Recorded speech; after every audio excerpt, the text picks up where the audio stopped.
Bonjour et bienvenue pour ce deuxième épisode au sein des forges de l'Adeptus Convertum. Aujourd'hui, nous allons nous concentrer sur la flore endémique de la belle planète sauvage de Caelonia en réalisant des lianes piranha.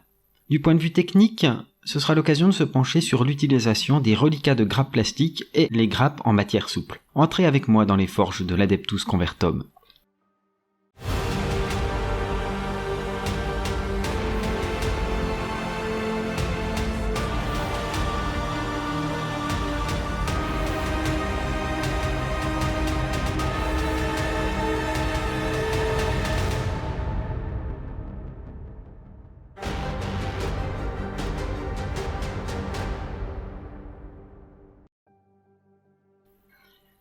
Avant de commencer à couper et à coller, nous allons faire une étude sommaire de notre sujet.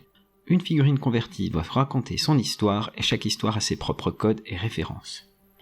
Bien que Caelonia fût relativement épargnée par la première guerre vénétienne, les hordes d'orques ayant tenté la conquête de la planète ont laissé une trace durable par-delà leurs trépas. Les spores mycétiques qu'ils répandirent à chacun de leurs décès semblent avoir été assimilés par l'écosystème de la planète et des rapports alarmants d'une végétation hostile et vorace se multiplient. Mon inspiration ne vient pas de l'univers de Warhammer 40 000, mais de la plus célèbre plante carnivore du jeu vidéo. Cette bouche béante m'oriente naturellement vers son équivalent animal dans l'univers de Warhammer. Il me faudra donc trouver comment lier une grande bouche ronde et vorace à la base de végétation. Voici la figurine que je vous propose de réaliser ensemble. Notez qu'une variante plus massive de cette conversion pourra avoir pour base les kits Deathward Forest ou Wakened Wildwoods en y ajoutant les voraces telles des lianes pendantes. 2 kits seront nécessaires pour cette conversion.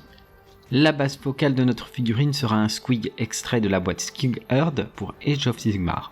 Les squigs incarnent parfaitement mon inspiration de base dans la rondeur et des crocs acérés. L'objectif sera de le rendre plus végétal et de le percher au bout d'une longue tige arborée. Je vais donc dégrapper uniquement les parties comprenant la queue, le corps et les crocs.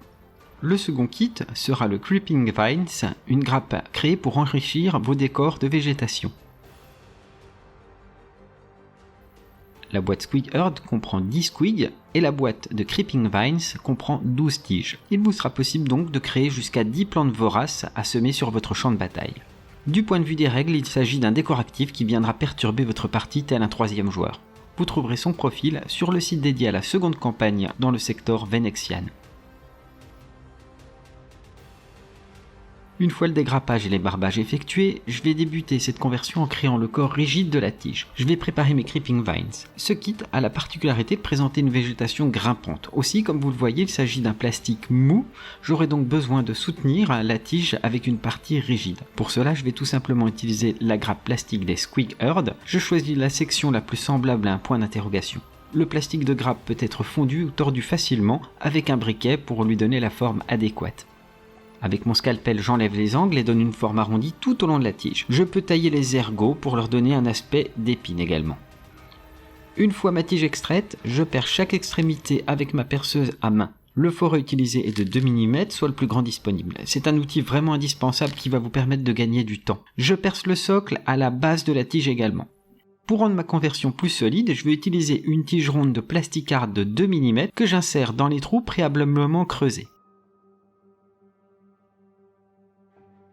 Je colle avec ma colle plastique Citadel et j'attends au minimum 1 heure pour voir une base parfaitement soudée avec le socle.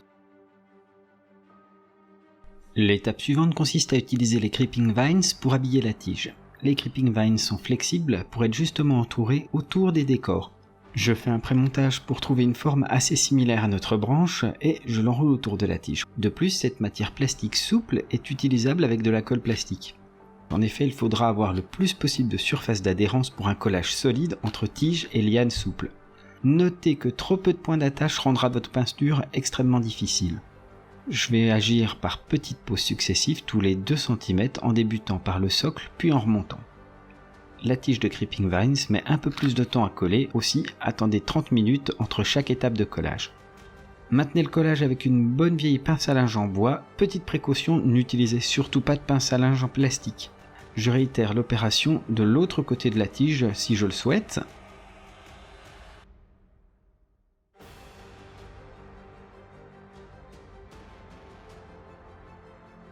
Troisième étape, je réalise le bouton de notre fleur carnivore.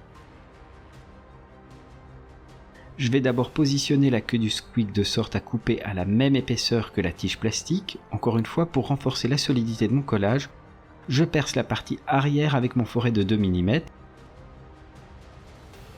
La tige plastique blanche pourra alors être insérée solidement entre la tige de feuillage et le squig. Pour gommer le côté animal du squig, je décide d'ôter de son visuel les éléments identifiables du visage, hormis son énorme bouche. Je vais le masquer derrière une couronne de pétales. Je vais utiliser le kit Creeping Vines en prélevant les plus petites branches et feuillages. Je vais ensuite percer tout autour de la bouche avec mon foret le plus petit de 1 mm. Je commence par marquer les yeux en perçant à l'intérieur de chacun d'eux.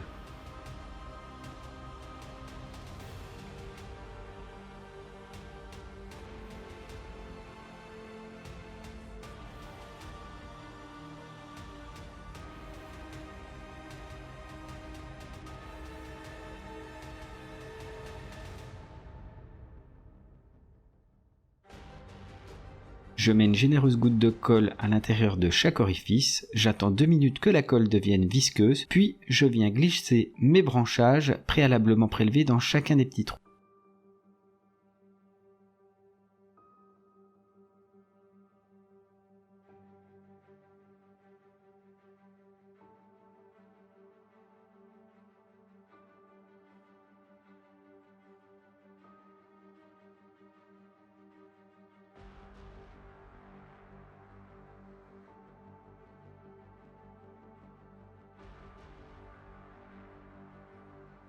Une fois la couronne de fleurs terminée, je profite des reliquats de ma Creeping Vines pour résorber l'emplacement des jambes du squig par des feuilles ou simplement une épine taillée dans de la grappe plastique.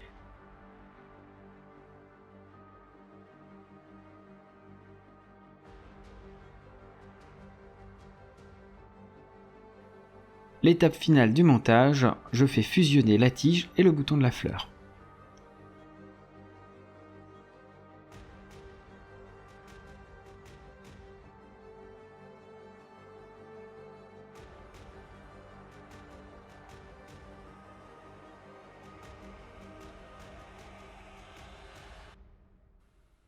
Pour la mise en couleur, je choisis de mixer des couleurs végétales très traditionnelles et de mettre en valeur la zone focale via une teinte rouge en lien avec le patrimoine génétique proche du squig de ma plante carnivore. La tige a été peinte avec une base de Ratskin Flesh, un abondant shade d'Agraker Shade, puis éclairci au Steel Legion Grab, le feuillage sur une base de Warpstone Glown, un shade très léger d'Agrax et un éclaircissement de Sharksnick Green, la zone rouge sur une base de Rhinox Eyes, un abondant shade d'Agrax, un éclaircissement au Mephiston Red, ainsi qu'un second éclaircissement au Troll Slayer Orange pour les feuilles. Enfin, pour les dents, une base de Rhinox, puis un éclaircissement progressif au Screaming Kull. Ce second épisode d'Adeptus Convertum est terminé et vous disposez désormais de redoutables prédateurs pour hanter les forêts de Caelonia. Je vous dis à bientôt dans les forges de l'Adeptus Convertum.